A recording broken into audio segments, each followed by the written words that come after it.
We played very good, but that's been too much of that lately. We got to get over the hump. It's good signs, like these last 8 games, we're playing really good hockey. And our team defense has improved dramatically. And not just our D-core, like our forwards' willingness to play good defense. And so that's great.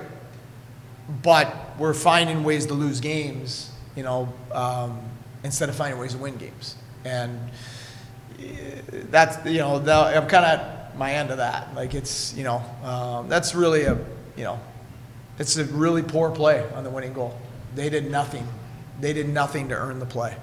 And it was just a play that didn't need to be made. And sometimes then it's 19, 18-year-old kids making it, those are learning moments, but, you can't have your older guys making those plays.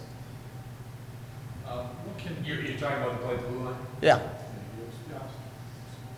What can a guy like Joe's bring to you? It's huge.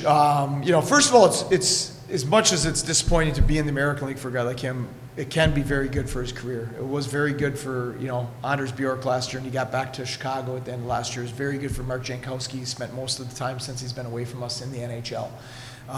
It's not good to sit. It's not good to just be the 12th, 13th, 14th forward. So for him to get to play 18, 20 minutes a night, be in special teams, things of that nature is great for him. And then for us, a lot of teams have, a guy like that. We've been more built young with prospects a lot over the last 3 years. And you haven't really had a guy like that since we had Jankowski. We only had Janko for a little bit at the beginning of the year, then the end of the year in the playoffs. But to have a guy with NHL presence and pedigree and that kind of confidence and swagger, and especially in the middle of the ice at center, is a real boost for us. I think you said this morning, I wasn't here, obviously, Rusak, you said something, he's playing his best hockey. Yeah. Maybe since he's been here? Yeah. Can you follow up Yes. a little bit? Rusak's 8-9 game run right now has been just excellent. When he plays, what is he doing? How hard he's playing off the puck, how hard he's hunting the puck. Like he's a really talented player, and he sees the ice well. He's creative. He's a great passer, as you saw tonight. But I think that things we've been challenging him on is that we need him to not be the smartest player on the team every day. We need him to be the most competitive player on the team every day. Practicing games. And I think when he was younger, sometimes he'd settle for being the smartest player on the team. But the problem is, and you see this everywhere, it's not just Buffalo, guys like that can point in the American League and be first, second line players and play on their smarts and intelligence. And don't get me wrong, he always plays hard, but there's a difference in how competitive he's playing right now. But then when you get to the NHL, you're not stealing Tage's job, you're not stealing Quinn's job or Middlestad's job or Cousin's job. So you're going to be in the bottom 6. And if you don't do these things, and if you don't make them habits, you go up there and you might have a 5, 6, 7 game run, but eventually you're going to come back. So he's playing in a manner right now that when he earns another call-up, gives him the best chance to stay in the National Hockey League. Yost has not scored for a while. I mean, is what happens tonight part of that? Just wanting to do something, make something happen? Listen, I'd go to battle with Mason Jobst all day long. He's a great teammate, competitive as heck. He was huge for us last year down the stretch in the playoffs. But yeah, we're as a team, we're not scoring enough right now, and guys feel that a little bit. They grip a little bit. We're in a run of really hard games against good, heavy, older teams, and goals have been at a premium. And sometimes that can force you to make decisions that, are out of character.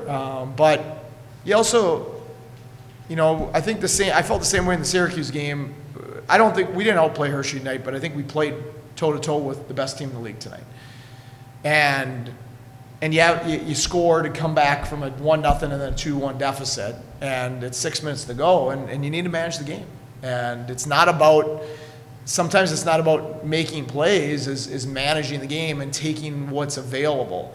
And I think the same thing in the Syracuse game. Like, we were completely outplaying them, and we went searching for offense on the penalty kill, and we gave them a free 2-on-1. You know, so those are, you know, when teams make a great play against you to earn a goal, you know, you tip your cap, and you know, they have great players too, you know, and they've got NHL prospects and NHL players and all those things, and you live with that. That's fine. But you know, that first goal against Syracuse the other night, which propelled them to victory, and the last one tonight are goals that were given them for no reason, maybe because we're searching a little bit too much for offense, and you know, those are things that you need to get out of your game, especially in games like this. These last 3 games, really most of the last 7-8 games have felt like playoff hockey. It's been really good opponents, very good goaltenders, heavy opponents, pretty low-scoring games. And in those mistakes, you can't outscore your mistakes because they're not going to give you that. I mean, it's not a lot, shoot more, shoot the puck, but you have a chance for the crowd, shoot the puck. Yeah, I mean, I don't worry about that stuff. I mean, it's we've scored a lot of goals here in the last 3.5 years. We've been one of the highest scoring teams in the league the last 3.5 years, and our shots for have usually been incredibly low in the league. Do I want us to shoot more from the point? Yes. Do I think we had better traffic at the net tonight?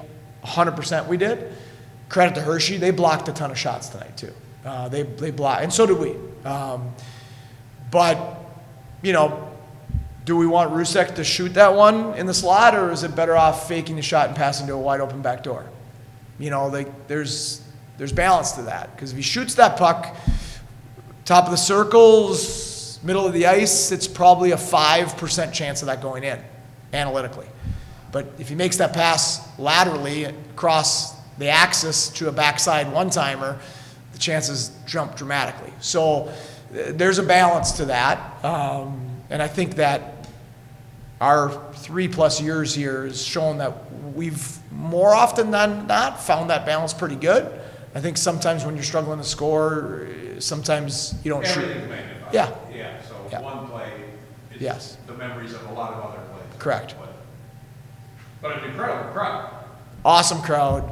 It was an awesome hockey game. It sucks to lose it, you know, because, you know, we probably deserved to get to overtime. And I'm not going to say we deserved to win. I thought they played good. They're a great team. They're very good defensively. They're heavy, well coached. And I thought we played a really good game and did a lot of great things tonight. Again, this has been consistent. The crowd was amazing. It was a great atmosphere. And it was just, you know, disappointing that we didn't manage those last 6 minutes better. You mentioned some strides in the team defense department. What exactly would you say you're getting out of that group right now that you weren't a month ago? Well, it's not the group, it's the team. It's not the defense, because the defense gets blamed and the goaltenders get blamed when there's a lot of goals against, but usually it's connected, especially in our sport. It's not the defense goes on the field and it's their fault like in football, or the offense. You know, they're connected, and the forwards are playing better team defense right now, which is helping our D play better defense. So our forwards are back checking harder. They're getting on top of pucks more. They're turning pucks over less. We're not the biggest team, but we're being more physical. We're being physically demanding to play against in our own style, in our own way. And so those things have resulted in a dramatic reduction in scoring chances, which is leading to a reduction in goals against long term, which is good as we get our offense back to where we want it to be. Do you see any disparity in Roseanne's comfort level offensively playing without Khalid versus what he is? Yeah, I mean, listen, I think when you have chemistry with a player, you know, Byro and Rusek have a lot of chemistry together. Roseanne and Kulik have a lot of chemistry together, right? So you don't have that. So that hurts a little bit. But he's a good enough player to push through that. You know, we talked about this the other day. He hasn't been as good since coming back from Buffalo. But he's playing through that. I thought he did a lot of good things tonight. I thought he started to look more like himself tonight. I thought he started to look more dangerous in his in his mindset and his demeanor and the way he attacked the game tonight. And usually when that starts happening, it'll keep going and then he'll break through. Do you need a guy like Bryson to drive a little bit of offense on the end? Because that's kind of what he does. It's more of a, he can push the puck and get in the zone.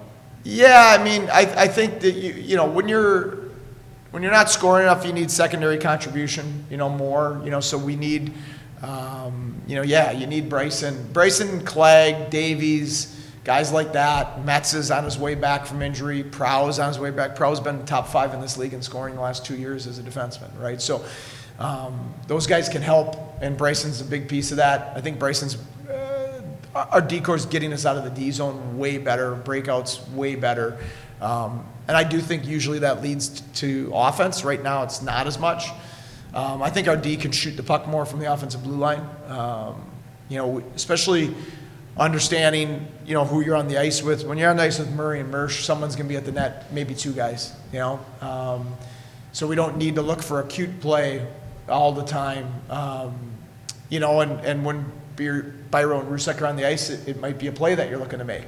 So it's understanding that. And some of that's chemistry with your teammates that takes a little bit of time to develop as well.